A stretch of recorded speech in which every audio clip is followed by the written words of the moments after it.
ত্রয়োদশ জাতীয় সংসদ নির্বাচন এবং গণভোটের ভোট গ্রহণ কিন্তু চলছে।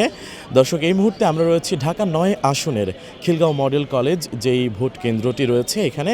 আমরা দেখতে পাচ্ছি যে সকাল থেকে আমরা এখানে বেশ কয়েকটি ভোট কেন্দ্রতে ঘুরেছি এবং দেখেছি যে ভোটারদের কিন্তু স্বতঃস্ফূর্ত একটি অংশগ্রহণের মাধ্যমেই আসলে এবারের ভোট গ্রহণ চলছে এবং খুবই সুষ্ঠু পরিবেশ বলছেন ভোটাররা, এবং সেই সাথে আসলে উৎসবমুখর পরিবেশে যেই আনন্দ উচ্ছ্বাস সেটিও কিন্তু আমরা ভোটারদের মধ্যে দেখতে পাচ্ছি। এই মুহূর্তে আসলে আমরা কথা বলবো এমন একজন ভোটারের সঙ্গে যিনি সুদূর বেলজিয়াম থেকে আসলে বাংলাদেশে এসেছেন শুধুমাত্র এই ত্রয়োদশ জাতীয় সংসদ নির্বাচনে ভোট প্রদান করার জন্য।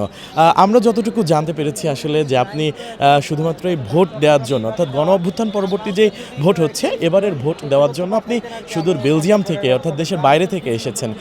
কেমন লাগছে আসলে ভোট দিয়ে? আসলে খুবই ভালো লাগছে এবং এটা আমার জীবনের প্রথম ভোট, তো আমি এটা মিস করতে চাইনি। এবং আমি যে এনভায়রনমেন্টটা দেখছি এটা অবশ্যই খুবই শান্ত ছিল এবং সবাই দেখলাম যে উৎসবমুখর একটা আনন্দের মধ্যে ছিল। আমার কাছে মনে হচ্ছে না যে আমি অ্যাকচুয়ালি ভোট দিতে আগে যেরকম মানুষের মধ্যে একটা আতঙ্ক ছিল বা কিছু, এখন মনে হচ্ছে সবাই অনেক খুশি আনন্দ সহিত আসছে এবং এটাই আমাদের জন্য খুব দরকার ছিল। আর আমি আমাদের যে সরকার আমাদের সামনে আসবে, আমি তার কাছে এটা আশা করছি যে নতুন রিন গভীর থেকে পরিষ্কার করে কাপড়কে রাখে নতুনের মতো উজ্জ্বল। নতুন রিন অ্যাডভান্সড পাউডার। আমাদের এই বাংলাদেশটা সুরক্ষা নিশ্চিত করা হবে এবং আইন শৃঙ্খলাটা সর্বোচ্চ রাখার চেষ্টা করা হবে। এখানে শুধু এটা সরকারের উপর ডিপেন্ড করে না, এটা আমাদের বাকি যেসব নাগরিক আমরা ভোট দিয়ে দিলাম, এখানে কিন্তু আমাদের দায়িত্ব শেষ না, আমাদের নিজেদের অনেক দায়িত্ব আছে। আশা করি সবাই আমরা যারা ইয়াং জেনারেশন এবং যারা আছি সবাই মিলেমিশে আমরা এই জিনিসটাকে সম্পন্ন করতে পারবো, আমার দেশটাকে সুন্দর করতে পারবো। ধন্যবাদ। বেলজিয়ামে আছেন ঠিক কত বছর হলো এবং ওখানকার যে আইন শৃঙ্খলা পরিস্থিতি অবশ্যই বলছেন, বাংলাদেশের আইন শৃঙ্খলা পরিস্থিতি সম্পর্কেও তো আপনি অবগত। দুইটার মধ্যে অবশ্যই পার্থক্য আছে, তো কেমন পার্থক্য আপনি আসলে অবলোকন করছেন? আসলে অনেক পার্থক্যই আছে। যেমন আমি যদি বলি, আমি একটা মেয়ে, যখন আমি রাস্তা দিয়ে বের হই আমার কাছে ওখানে অতটা আনকমফোর্টেবল লাগে না যতটা আনকমফোর্টেবল আমার এখানে লাগে, তো এটা খুব বড় একটা বিষয়।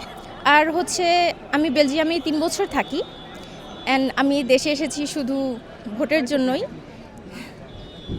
গণভোট তো একটা নতুন জিনিস, নিশ্চয়ই আপনি এবার প্রথম ভোটার এবং প্রথম ভোট জাতীয় ভোটের পাশাপাশি গণভোট যে আয়োজনটা করেছেন এবারের আমাদের অন্তর্বর্তীকালীন সরকার, সেই ভোটও দিয়েছেন। গণভোট সম্পর্কে বিভিন্নভাবেই আসলে প্রচারণা চালানো হয়েছে, হ্যাঁ এবং নায়ের বিপক্ষেও আমরা দেখেছি যে নাও প্রচারণা চালানো হয়েছে, অনেকেই হয়তো চালিয়েছেন, তবে হ্যাঁয়ের পক্ষে প্রচারণা বেশি। ব্যালট পেপার হাতে পাওয়ার পর গণভোট নিয়ে আসলে আপনার প্রথম চিন্তাটা কী এসেছিল? আসলে ব্যালট পাওয়ার পরে না, আমি যখন গণভোট নিয়ে স্লোগান শুনছিলাম তখনই আমার মনে হচ্ছিল যে এটা খুবই ভালো ডিসিশন ছিল, কারণ এখানে আমার কাছে মনে হচ্ছে যে এটা আমার মনে হয় আগের ভোটগুলোতে কখনো ছিল না, তখন জাস্ট আপনার মার্কের উপরে ছিল, কিন্তু এবারে গণভোটটা আমার কাছে মনে হয় পজিটিভ কিছু আসবে। অসংখ্য ধন্যবাদ আপনাকে।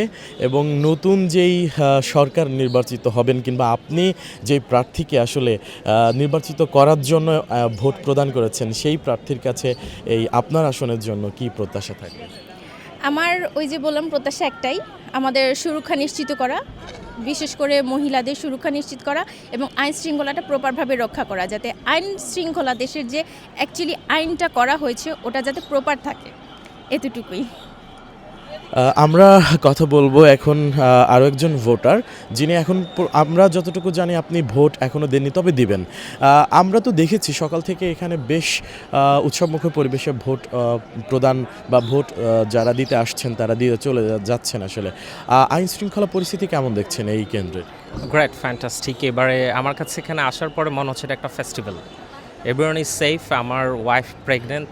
আমার কাছে, আমি গতকাল পর্যন্ত ফেসবুকে সোশ্যাল মিডিয়া যা দেখেছি সব কিছু আমার কাছে মনে হচ্ছে রুমার। আমরা একেবারেই সেফ ফিল করছি এবং আইন শৃঙ্খলা বাহিনীর প্রতি অফকোর্স আমরা অনেক বেশি কৃতজ্ঞ, গ্রেটফুল, ওনারা যেভাবে আমাদের সেফটিটা নিশ্চিত করছেন। 100 মার্কস। নতুন ভোট, আপনি এর আগে কি আসলে ভোটার হয়েছিলেন কিনা বা ভোট দিয়েছেন কিনা? আমি ভোটার হয়েছি এর আগে, but for the first time আমি ভোট দিতে পারছি। এবং এটা আমার মনে হয় বাংলাদেশের জন্য এটা একটা মাইলস্টোন।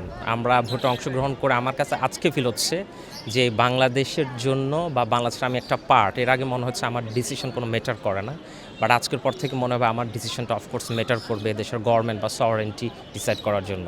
কেমন প্রতিনিধি নির্বাচিত করতে চান?